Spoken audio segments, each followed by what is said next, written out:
ready to dive into some ancient wisdom. Like, think ancient wisdom meets surprisingly relatable family drama. Oh, absolutely. We're talking about the teachings of Kabir. A mystic who really shook things up back in 15th century India. Yeah, and, his words, they still resonate with people even today, centuries later, which is pretty amazing. It is.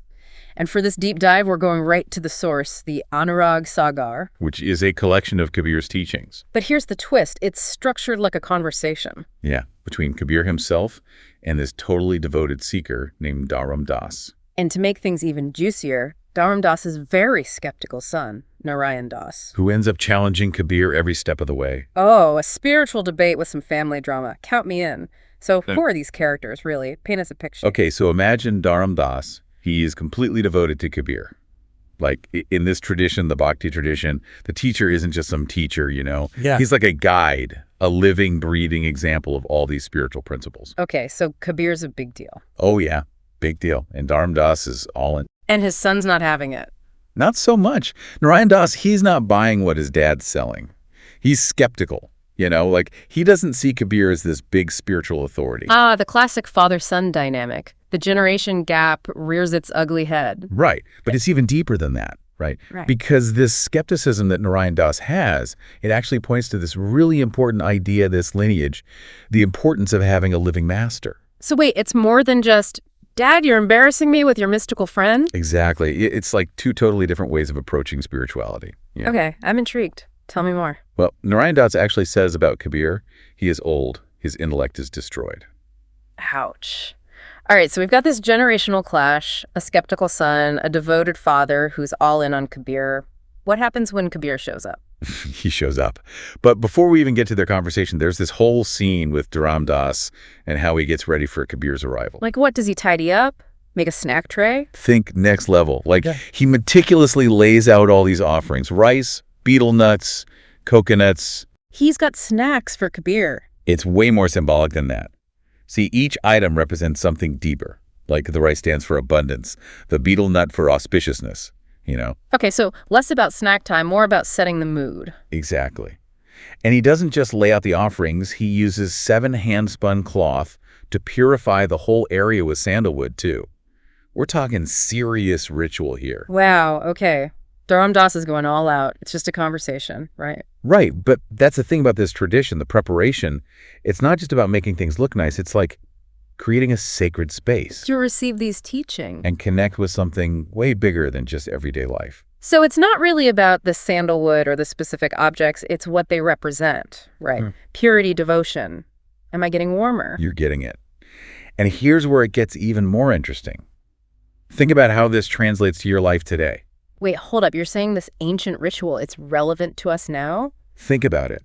What does it mean for us to create a sacred space in our modern world? Well, I don't know about you, but I'm not prepping for every conversation with sandalwood and coconuts.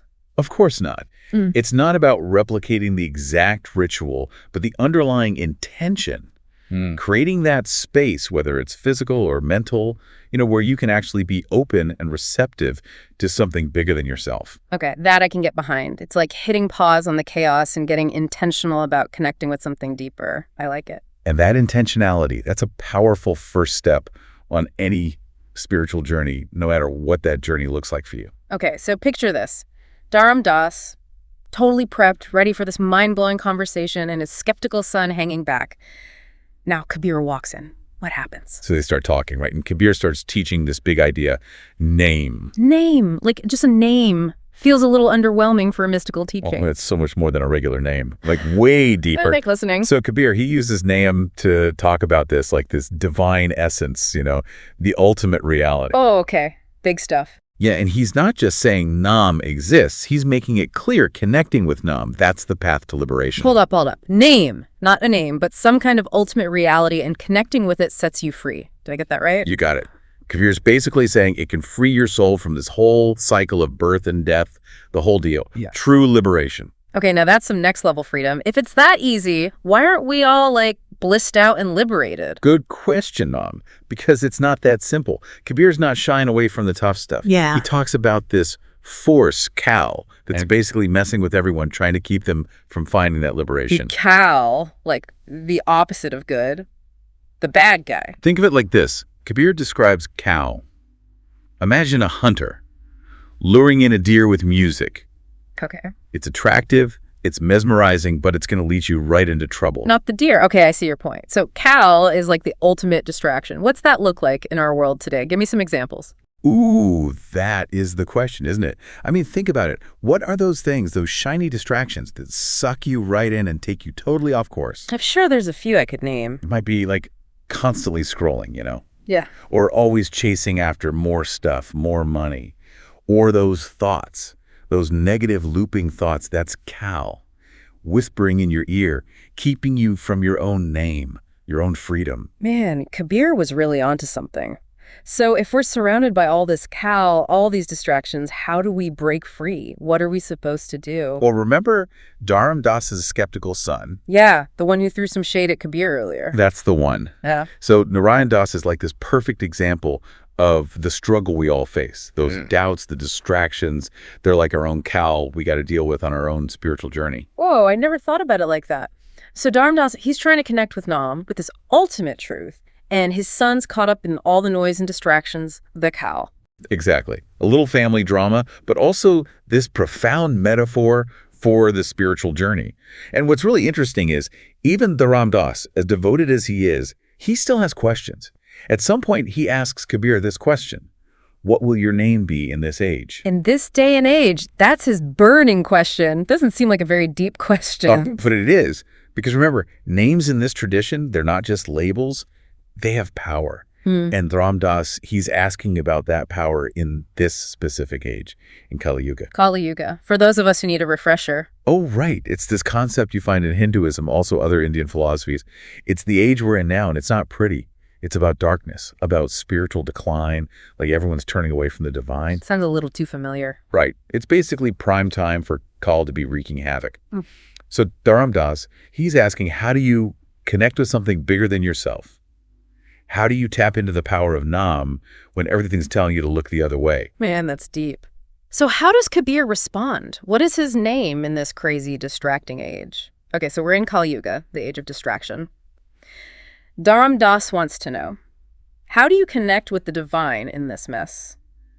How does Kabir answer that? Kabir says, my name in the Kali Yuga will be Kabir. He's just using his own name. I thought there'd be something more, you know? A special word, secret phrase? It's actually really powerful when you think about it, because remember we were talking about how names in this tradition, they're not just labels, right? They have power. So it's not just about the name Kabir, it's about The essence, what it represents. Kabir saying his name, if you really get it, it's like a direct connection to the divine. So it's like saying, my name isn't just a bunch of sounds, it's a lifeline. Grab hold. Exactly. He even says that those who know his name, those who really understand its true meaning, they'll be spared from Yama, the god of death. Okay, that's a bold statement. But it makes you think, right? They can't just be about repeating Kabir over and over. Definitely not. And this is where it all comes together, I think. It goes back to Naam, to that divine essence, that ultimate reality we were talking about. Okay, so how does Kabir's name fit into that? He's saying his name when it's really understood. It's like this gateway, right? It lets you tap into Naam to find liberation. So it's like his name's the key and Naam, that connection, that's the door. Exactly. He's inviting everyone to find their own way to connect with that essence, to find their own Kabir. I love that. Like, he's not saying follow me, he's saying find your own way there. Yes. And it goes back to Dharam Das and his son. Dharam Das is looking for that connection through Kabir. But Narayan Das, the skeptic, he's being challenged to figure things out on his own. And isn't that what we all have to do? Find our own paths. We've all got our own call to deal with, our own distractions. We do. But that core message, that idea of Naam, connecting to something bigger than ourselves, that's at the heart of it all. It's been amazing, really, diving into all of this with you. Kabir definitely knew how to get people thinking. Right. And, you know, one thing that really stands out is how important the name is for him. Whether it's a teacher's name, a mantra, even just words that really resonate for you, there's something powerful there. Connecting to words, to their meaning. Yeah. It can be a path to something deeper. It's definitely given me a lot to think about. Thanks for illuminating all of this for us. Until next time.